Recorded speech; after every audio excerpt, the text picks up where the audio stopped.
Hey y'all, welcome back to Chimney Creek Acres. So today we're going to be installing a gate on an existing fence line. I'm going to show you how to do it. It's as easy as this. So now I'm going to back it up a little bit for you and show you step by step how I got that into place. Alright, so this is the gate that we're going to be installing. We're going to be putting it right here. This is basically so we can have access from the top of our field, so we don't have to walk all the way down there to come all the way up here. So as you can see right there, we already have one post in. Got to make sure that you have wooden posts. You can't use T-posts in this. I already have a couple of T-posts that are there. I'm going to have to get those removed, but before I do any of that, I'm going to be setting these posts in. So the first thing you got to do is you got to figure out how wide of an opening you're going to have. So this is a 12-foot gate. So I need to make it a little bit wider than 12 feet. That way it'll give it some room to get in there and open up. All right, so this fence here is actually two separate fences, as you can see right there. So when we bought this property, had the high tensile wire that was running right here. I didn't like that. I wanted the field fence, so that's when I put this on. So what we're gonna do is basically in between here is where our posts are gonna go, right in there. Well, I gotta remove this, but before I do that, I'm gonna go ahead and hammer it in. That way it's nice and tight before I cut it, and I'll go down there to that wooden post, hammer that in. That way it's nice and tight, and the line didn't just take off running as soon as I cut it. All right, got that fence out of the way. So now we just got my field fence on there. So next step is drop the tape measure. So like I said, the gate is 12 feet long. I'm gonna go a little bit past that for the hinges sticking out and just give it a little bit of wiggle room. So I'm gonna drop it in about 12 foot 8, 12 foot 9. And that's where I'm gonna dig my hole. All right, so I got my first post in. Basically, what you want to do is the depth that you want to get it, go ahead and dig it out as deep as it needs to go.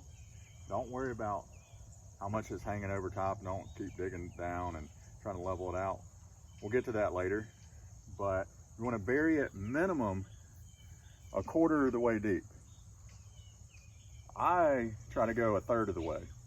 So the total length of the pole, get about a third of that in the ground, and you'll be good. Like I said, don't worry about trying to get the top down level and all that.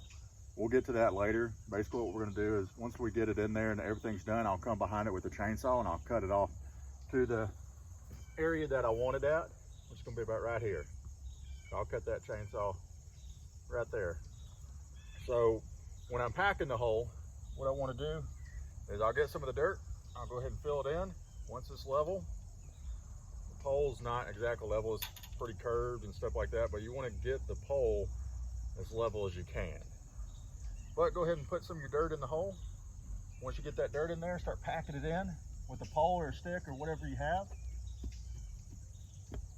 and then get a little bit more. All right, so to figure out where we're going to put our second post, we got our cross support beam right here. This is going to be for the H-frame. We do this so there's a lot of pressure that's pulling on these posts, especially the end post right here. So to prevent that post from being pulled down, you put a support beam in there, and that will support this post with another post and give it a lot of support, prevent that fence from pulling it that way. So we're gonna figure out what this distance is, which is about 4 feet 3, and that's where we're gonna put our second pole. So it's gonna go about right here. I went ahead and measured it off, and there it is. All right, so the next step in this process is going to be go ahead and stapling this fence onto your post you just drove in. You wanna make sure you do that before you cut the fence off where the gate's gonna go. Because if you don't do that, that fence is gonna start going that way. So make sure you got that secure. All right, so got those two posts stapled in.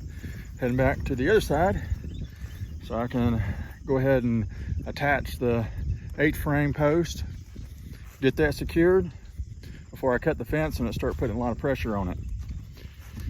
Cannot wait to get this gate up here so I don't have to walk back and forth down the field. Also, another thing, before you cross the electric line, make sure it's turned off. All right, so the next step is going to be attaching the post for the H-frame. What I did, I had a threaded rod just laying around in the garage, so I cut that to size.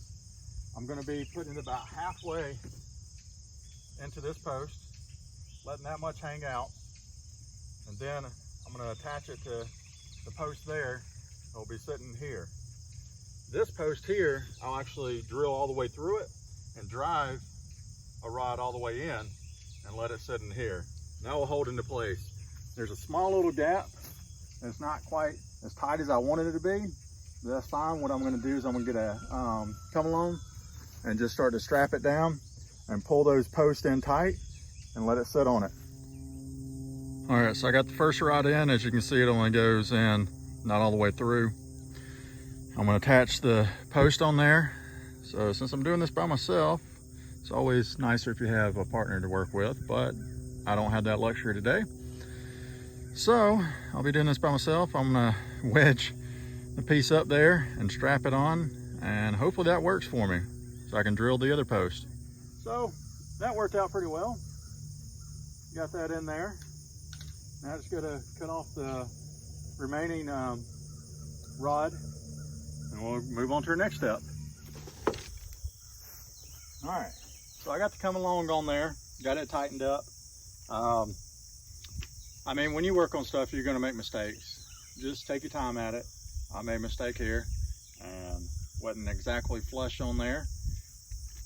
These posts are a little curved, and I put at the bottom, it was almost on there, so I'm like, oh, we'll be good, get it up top, and there was about 2-inch gap right there. So I threw the come along on there.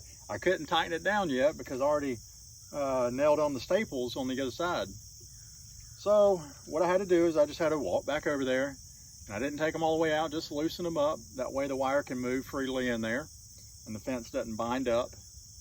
Once I pulled the come along tight, got it nice and tight on there, stapled those hard back in, and now we're good to go. So the next part is going to be taking off this fence right here where the gate's going to go. So just take it one strand at a time, just take your time on it.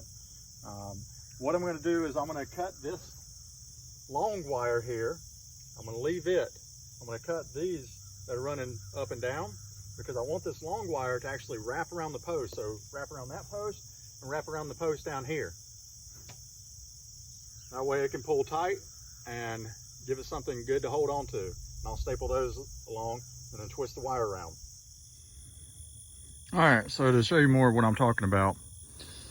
So these wires right here that run straight up and down, I'm gonna cut those.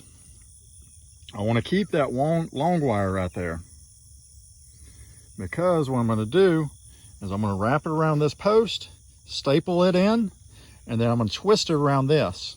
And that'll make sure it holds in tight. Give yourself enough room to work with. You can cut as far down as you need to, and then once you see how much you're going to need to cut, there you go. You can work with that. If you cut it too short, you don't have enough to work with. All right, so the main tools that I'm working with is a hammer and this little nifty guy right here.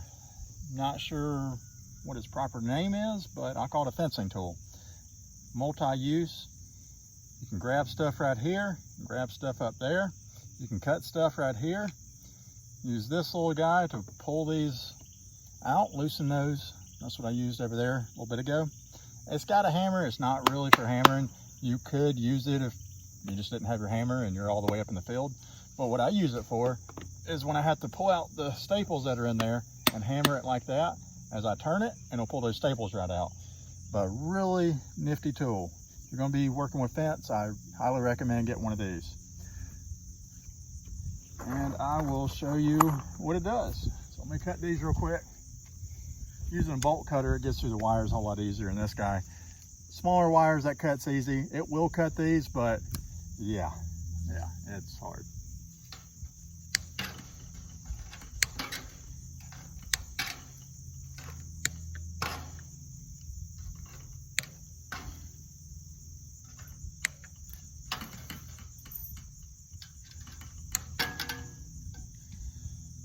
I got my link.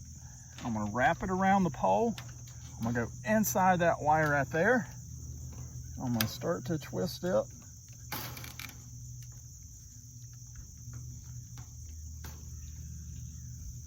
Once I got a few twists on there, I'm gonna stop that. Go ahead and see where I need to put my staples. Hammer those in. I'm not gonna put them in all the way because I wanna get that line tight. I'll be able to pull it tighter with that fencing tool.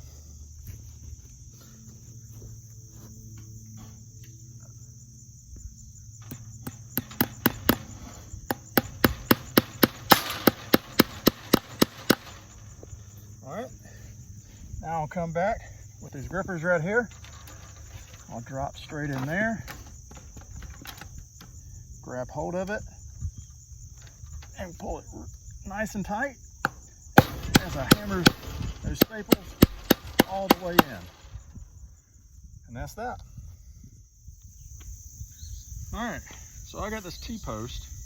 It's in my way now. So, my wife sent me this video a while back about how to easily remove a T-post. Let's see if it works. They said the first step is you just loosen it, wiggling it back and forth. And then once you got it loosened, use your T-post driver and put it in the notches. And pull on it and then drop it down. Pull on it, drop it down.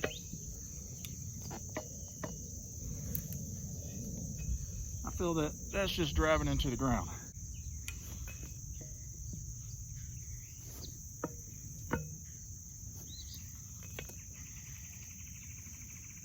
I mean, it's moving.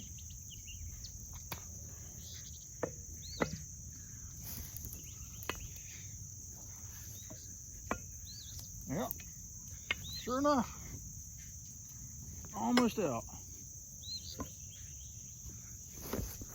There we go. So that does work. All right, so the last step with the H-frame there is we want to make sure, because we got it nice and tight here, we want to make sure it doesn't start to pull that way over time.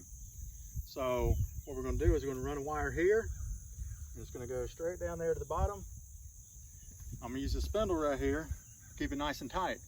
And over time, if it starts to loosen up, I can just tighten it down. So the first step in this is you run your wire through that hole. And then I got to crimp these down and lock it into place. All right, now I got that on there. I gotta get the tool to get it tightened a little bit more. Just don't have that with me. I'll get that later on. I got a hand tied it. It's fairly good enough. I mean, it's not gonna move too much right now. I'll just tighten it up so it won't move over time. So now we can start to install the gate. Yay. All right, so what I'm gonna do, working by myself again. I got it strapped up. I can see where it's gonna go. You wanna make sure your gate's not sitting on the ground. If it's sitting on the ground, it's gonna rust. So get it off the ground. You don't want it too high off the ground where your animals can go up underneath it, but I mean, give it a good couple inches off the ground and you'll be good. So I'm gonna start with the bottom bolt first. I marked off where it's gonna go. I can get the gate out of the way. I'll drill my hole. I'll put these in, and then I'll let it sit on the bottom bolt. That way I can maneuver the top bolt and see where it's gonna go. Now, the way you get these gates level is you adjust these bolts. So you can bring the top one out a little bit, drop your end, or you can bring it in more, bring that bottom one out, and it'll raise it up. So you can see where it needs to go. All right, so I got my hinges on there. Kind of just play with it right now and see where they're fitting at. Might have to make some adjustments, but I'll put it on there and see how it looks.